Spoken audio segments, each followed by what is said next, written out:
Jangankan rakyat yang geram, saya juga geram. Ya. Saya juga geram masalah korupsi ini karena saya mengerti bahwa jangankan rakyat yang geram, saya juga geram. Ya. Saya juga geram masalah korupsi ini karena saya mengerti bahwa sumber daya kita sangat besar, resources kita sangat besar, dan terjadi kasarnya adalah perampokan lah. Saya bisa harus dikatakan apa nih, perampokan ya. Dan perampokan itu kadang-kadang pakai cara-cara yang sok legal, iya kan? Jadi kalau dicek tidak ada pelanggaran, iya kan? Tender sudah diatur, siapapun pemenangnya. Kadang-kadang tender itu diam-diam tidak diumumkan, atau diumumkan hari Selasa jam 10, tak tutup udah jam 2 udah tutup, ya kan? Yang masuk 3 penawaran semua related, orang yang sama, udahlah. Seperti akal-akalan. Benar kan? Ini praktek sudah terjadi. Ya ini kan dari segi hukum tidak salah. Satu, geram. Jaksa Agung juga kadang-kadang geram, Pak. Kita sudah tangkap, kita sudah ungkap, sudah berhasil menang di pengadilan negeri. Dia naik banding, kita menang. Terus Mahkamah Agung PK selesai, kita dikalahkan. Jadi ini masalah ya. Jadi langkah saya dalam waktu dekat saya sudah suruh hitung Menteri Keuangan ya dengan Menseknek, saya ingin naikin gaji semua hakim. Saya ingin naikin gaji skala signifikan semua hakim. Saya hitung-hitung mampu kita. Ya jadi memang apa ya, hasil efisiensi gitu. Kalau tidak salah ya, untuk meningkatkan signifikan semua hakim mungkin butuh 12 triliun ya, nggak sampai 20 triliun. Penghematan perjalanan dinas ke luar negeri bisa naikin gaji seluruh Indonesia, semua gaji, dan signifikan. Nanti saya dimarahin juga, kok hakim yang dinaikin signifikan, kami gimana ya? Tapi hakim dulu mungkin ya, karena hakim kita harus dibikin begitu terhormat dan begitu yakin sehingga dia tidak bisa disuap. Saya juga kasih petunjuk, hakim harus punya rumah dinas yang layak. Ini sedang dikerjakan oleh Menteri Perumahan. Kalau tidak salah kita punya hakim seluruh Indonesia nggak sampai 10.000. Kalau tidak salah 9.000 sekian. Jadi ini harus diadres. Hakim dulu diperbaiki, kemudian aparat-aparat yang lain.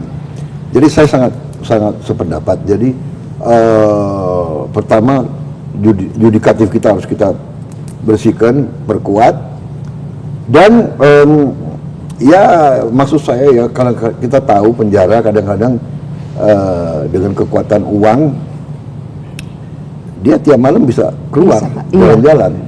Meskipun ada di pulau terpencil, kalau ada uang bisa disuap, Pak. Kalau di pulau kecil kan susah dia mau keluar. Bisa sewa helikopter. Oh nggak bisa. Pulau mana gitu kan? Ini sedang kita cari gitu loh, tempatnya, pulaunya gitu. Saya diusulkan ada pulau lepas pantai Banten. Wah ini terlalu dekat. Iya kan? Pakai perahu bisa ada yang datang antar bakmi Gajah Mada mungkin. Nah, jadi itu salah satu ya. Nah, masalah dimiskinkan, saya berpendapat begini. Makanya saya mau negosiasi selalu. Kembalikan yang kau curi. Tapi memang susah gitu. ya kan? Karena secara sifat manusia mungkin dia nggak mau ngaku, ya kan? Jadi pertama harus dikasih kesempatan. Jadi apa yang kerugian negara yang dia timbulkan ya harus dikembalikan. Makanya aset-aset pantas kalau negara itu menyita. Tapi kita juga harus adil kepada anak istrinya. Kalau ada aset yang sudah milik dia sebelum dia menjabat umpamanya, atau sudah ya nanti para ahli hukum suruh bahas apakah adil anaknya menderita juga gitu. Iya kan? Karena dosa seorang tua sebetulnya kan tidak boleh diturunkan ke anaknya, kira-kira kan begitu. Tapi ini saya minta masukan dari ahli-ahli hukum. Hanya memang benar harus ada suatu sikap jera, karena kadang-kadang dengan kekuatan uang, okelah aku ditangkap, okelah aku masuk pengadilan, paling saya dikasih 6 tahun, nanti 6 tahun saya jalankan 3 tahun, habis itu saya keluar. Ya. Dan selama 3 tahun saya juga nanti bisa saya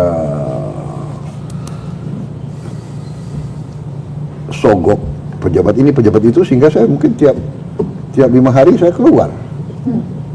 Iya kan?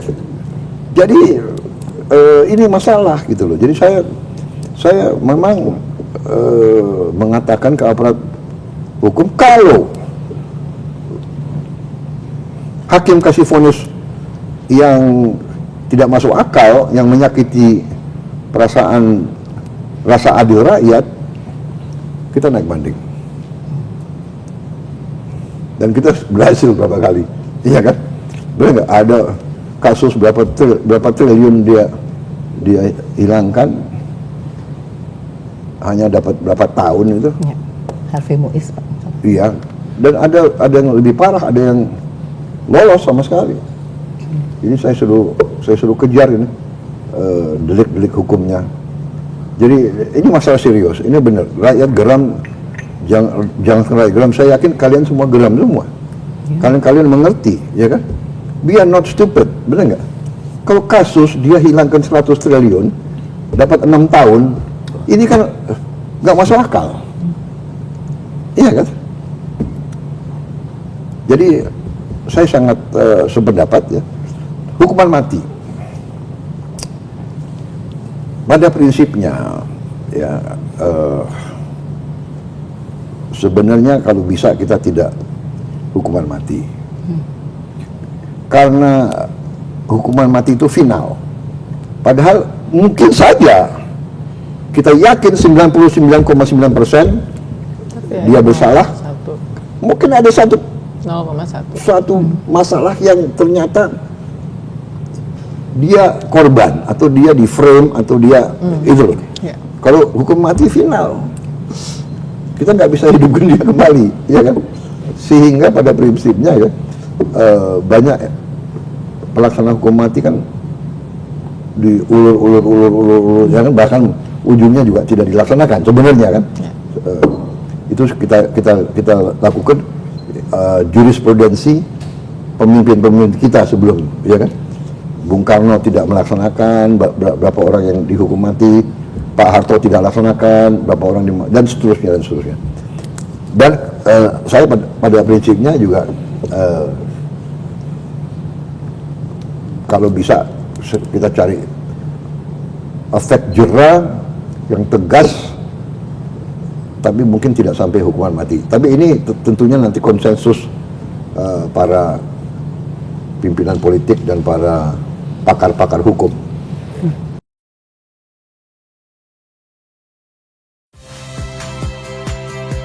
Saya Priska Clarissa. Saksikan program-program Kompas TV melalui siaran digital, pay TV, dan media streaming lainnya. Kompas TV, independen, terpercaya.